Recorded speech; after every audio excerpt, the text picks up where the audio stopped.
but everyone's Facebook feed is entirely different. Everyone's Facebook feed, no one even sees the same algorithms. Not algorithms, but no one even sees the same like styles, right? Like this is a version they were testing at one point. I don't even know if you see this anymore. So products now are not the same. Products now, sometimes, at least in software, have very short life cycles, maybe like 6 months. Products are changing constantly, right? So someone can, based upon like a press release of another company, someone can come into one of our meetings and instantly sort of want to shift directions, right? And that doesn't happen with the Model T Ford, right? No one's like, oh, Mercedes made a car, we need 6 wheels now, right? So, and furthermore, something that's totally different nowadays is products can be updated worldwide in a few minutes, right? Like Model T Ford, you have to revamp the assembly line. This isn't the case anymore. So with that flexibility also comes potentially massive problems, right? Like, I thought this was interesting, the like largest computer glitch ever, right? Oh, going back. So Mark Zuckerberg had a famous sort of quote. He was like, move fast and break things, right? And breaking things is cool because he says it means that you're doing stuff, right? You're changing things.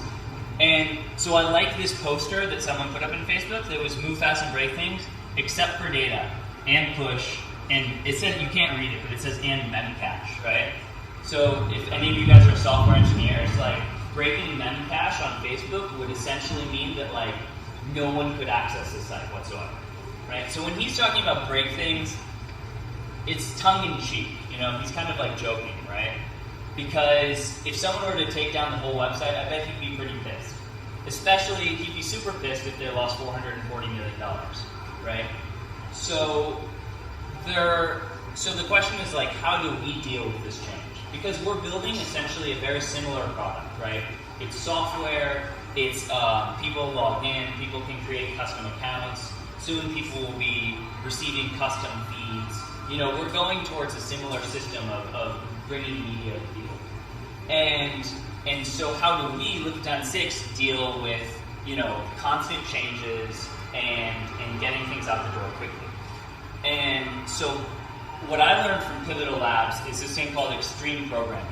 And it sounds really lame. Anything that's called extreme is already pretty lame. But nonetheless, it has a few like tenets and rules that we sort of stand by in the process, and things that we follow that help us build software successfully. And I'll go over those. One of those is like stand-up meeting every day. It's not a revolutionary concept, but what it is it gets everyone into the office on time, and we all talk about any things where we need helps and anything interesting that's going on in the world. So like it could be a help, like my computer's broken, whatever. It's something to address all of the problems on the team every day. We also do pair programming, which is something that most people aren't used to. And the reason why extreme programming has this thing called pair programming is because back in the like 70s, 80s, and early 90s, people were saying code review is a good thing, right? So like some developer writes code, and then what they do is they submit it to like a senior developer, and then the senior developer looks at it and is like, yeah, that's good, or that's bad, and here's how you should fix it. So what extreme programming does is they say, if that's good, we should take it to the extreme. So we should do continuous code review all day long. Just instead of someone writing the code and then submitting it to another person, why don't we just have those two people work together? And I sort of think of pair programming kind of like a computer and a human playing chess together, right? Because if you put two people playing chess individually, they'll all play at the same sort of skill, right? They don't get any better. But if you put two people, they get slightly better if you put two people together, because one can like look at the other person's moves and give them suggestions. And now, are they twice as good as if the two people were programming individually? Well, that's a good question, because so in software, if you're slightly smarter, right? If you move the needle a little bit to be smarter, and say you prevent one bug from going to production, That's a very costly thing to have a bug go to production. So they say there's like a 10x in software engineering. Like some engineers are 10 times smarter than other engineers, and everyone wants those 10x people. Well, unfortunately, not everyone is 10x, but certainly if you take people and pair them together, they're definitely smarter than they are individually. And we found that that's very productive. And we found that people learn, right? So here's a senior engineer pairing with someone who's like pretty much fresh out of school. And you can be sure that he's learning. He's learning very quickly. The Gali, the senior engineer, he isn't even typing. What he's doing is he's teaching him how to code. And continuously. I swear it's the fastest way to learn. Another important thing that we do that is different in extreme programming is testing. So here's a long quote.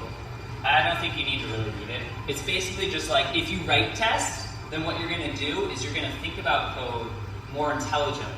And just thinking about writing a test to test your code will make you write better code.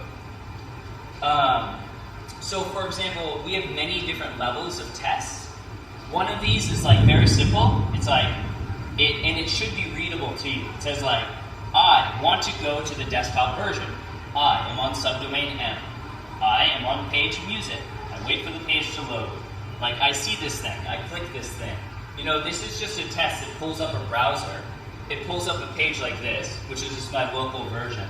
And it like clicks the links, right? This is what's called an acceptance test. It makes sure that that the site works, right?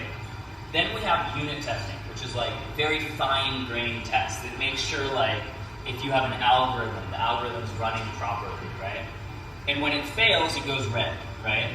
So these articles that it's supposed to find are incorrect, and it's letting me know that. So we find tests help us write code quickly, and so we have a lot of them. And that means that what I can do is very quickly, someone comes to me with a new requirement. Like, I want the site to be red, or whatever. I want the site to have, like, unicorn that jumps, or something.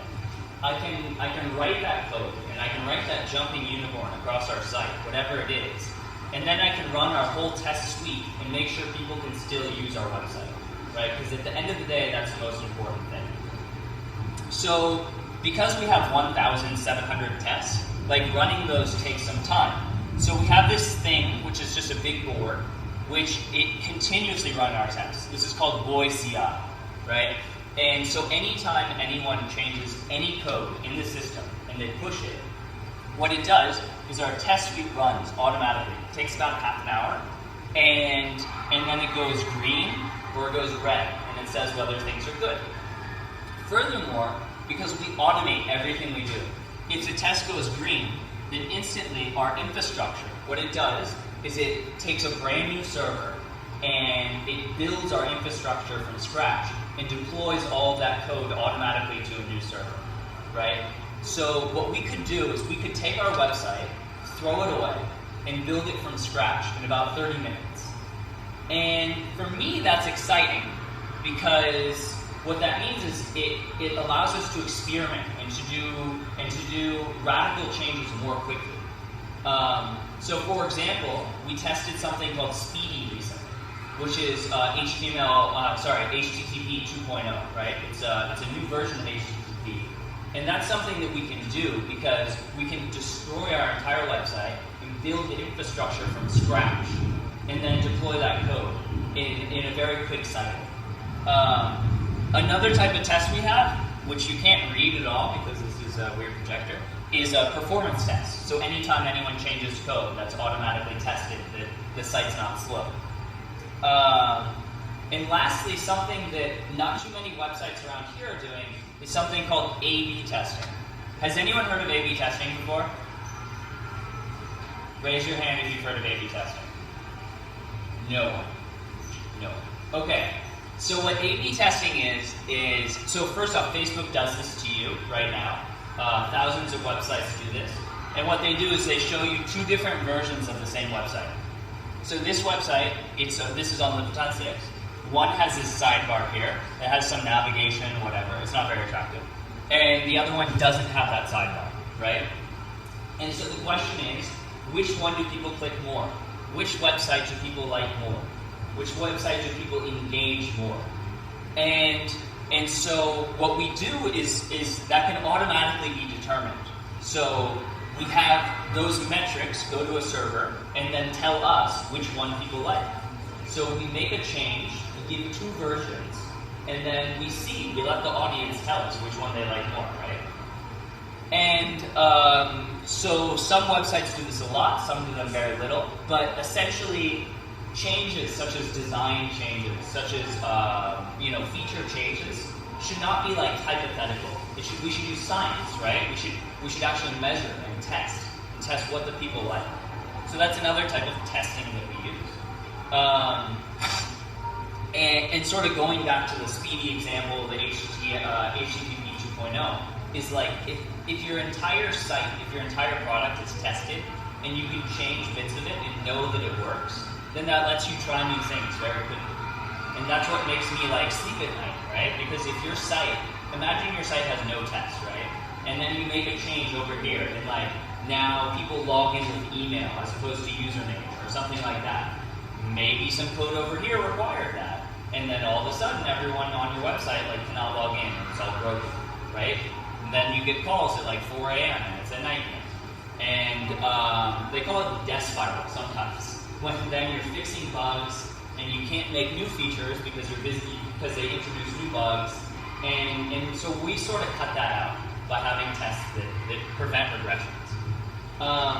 And talking about, like implementing new things, here's Frankie again. And so we have tech talks every Friday where, and this is something that Pivotal Labs did and we do as well. Let's just provide it, and we certainly want to open it up to people who are in Jakarta, who are interested to see what's the latest in technology. But we all talk about, what we're going to do in the future, and we talk about interesting products and tools that we want to integrate into our site. Right? We had a really good tech talk recently about something called InstaClick, right? And what it is there's a JavaScript library. What you can do is like every time you hover on a link, what the JavaScript library will do is it'll fetch that link already. And then once you click it, it has already fetched that page, right? So the user thinks that your site is like almost instant, right? But realistically, the user is just making more requests to your website on all of these things. And we're going to try it on our website, but at least everyone had a platform to talk about this new technology that they want to implement. So if you're interested in our products and our tools, I suggest you check out our website, which is our engineering website, not Lipton6, engineering.lipton6.com. And we talk about the tools that we use, and we talk about some of our events that we're going to have going forward. And you can contact us there if you're interested in participating in what we're building. Thank you. Any questions?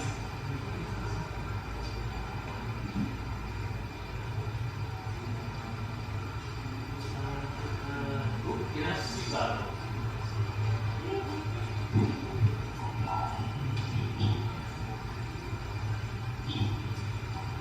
My name is Agile from Sriwijaya University.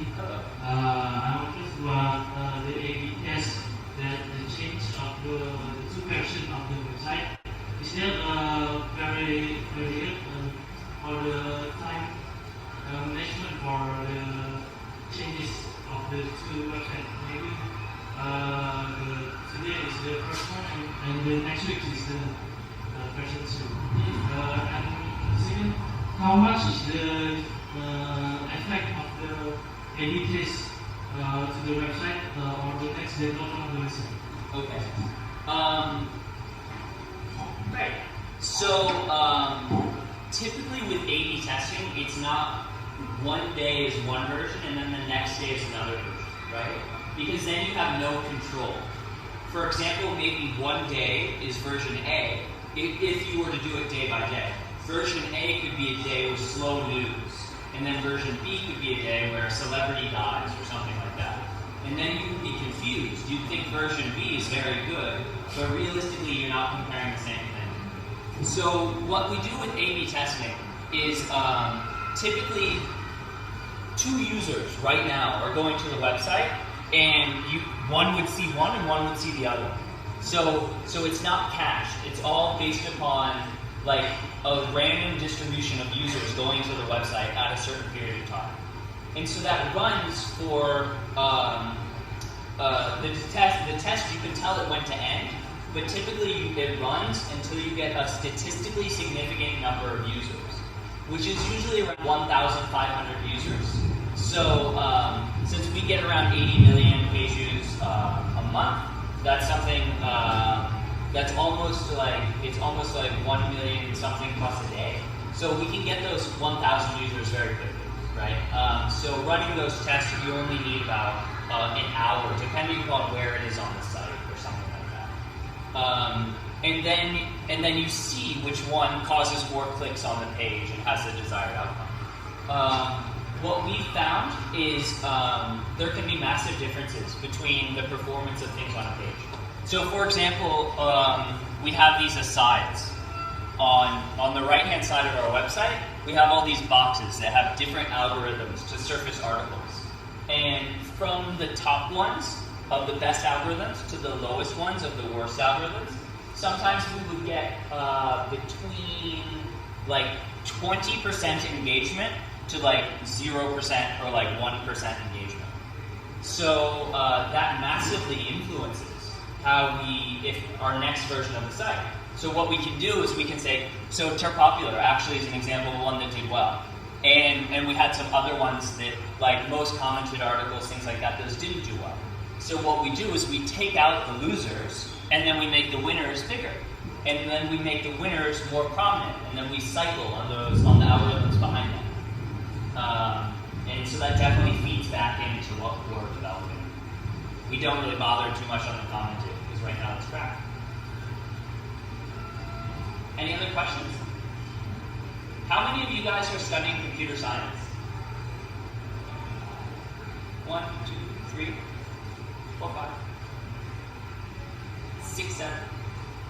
7 people. Wow, okay. Of those 7 people, how many of you have websites, have built websites? Yeah? You? Okay, good. Yeah. What sort of what technologies are you using for your website? PHP. May I ask why you chose it?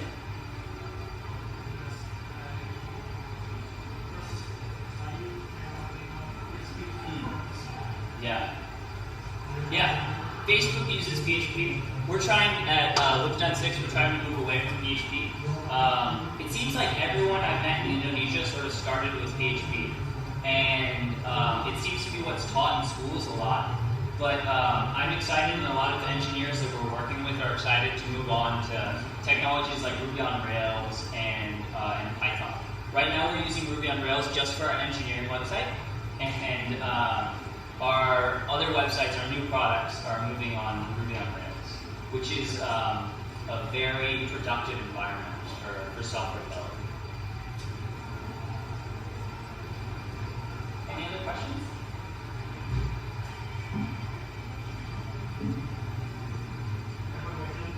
Hit me, Frank.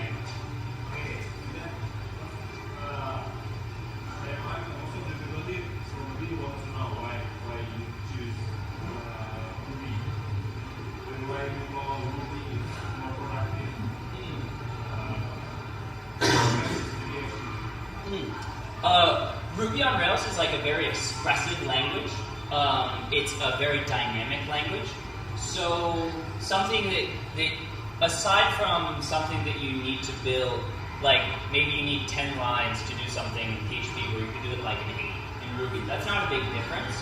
What I found is the community on Ruby on Rails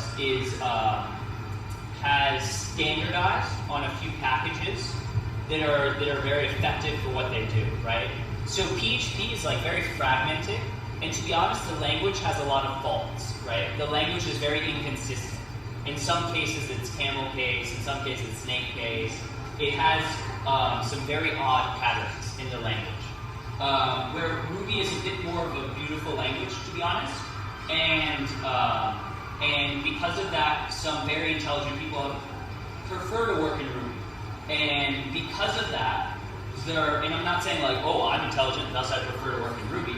I'm saying that there's some very good code written in Ruby that you can take advantage of. So, for example, in building this site, we had to essentially build our own user auth system, right? We had to patch this together with this other thing. And then Ruby on Rails, that's a solved problem. Like, everyone uses this one package, it's called devise, it's like amazing, it does everything for you, it's perfect. And there are other options, but Ruby on Rails has solved a lot of things in a very professional manner. And there's a phrase, standing on the shoulder of giants, and I feel like when I'm using Ruby on Rails, I'm standing on the shoulder of very intelligent engineers, and I benefit from that massively. PHP does have some very smart engineers behind it. It was sort of left in a funny state for a long time. Facebook is changing that. Facebook has forked PHP, the language. So if you're using half or Facebook's version, that's actually a lot better. They've added some things to it, but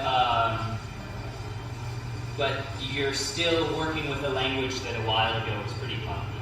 So if you're skilled at PHP, I think that's great. I'm sure that you can find that you'll realize the benefit of some other languages too. Being a polyglot and learning many languages is very helpful. They each have some good things.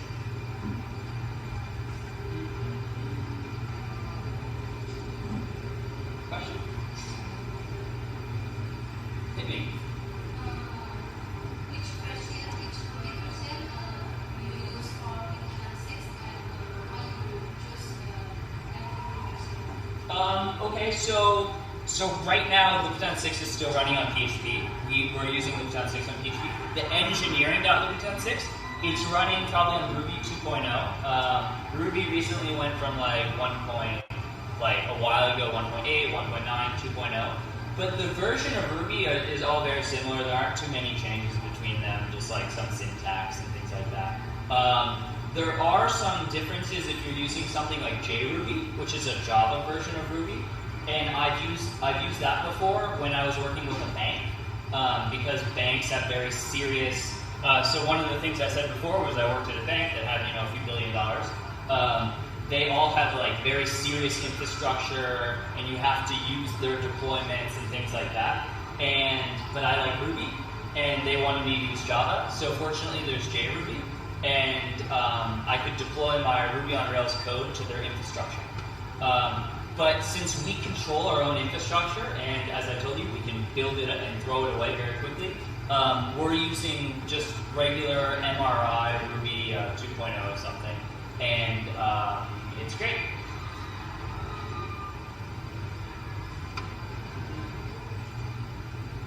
Computer science people, what are you guys working on for your theses and things like that?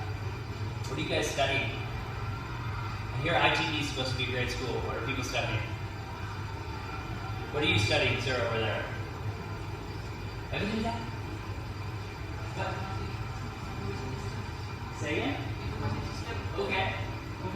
And you guys are building like websites, or you're building, applications and APIs?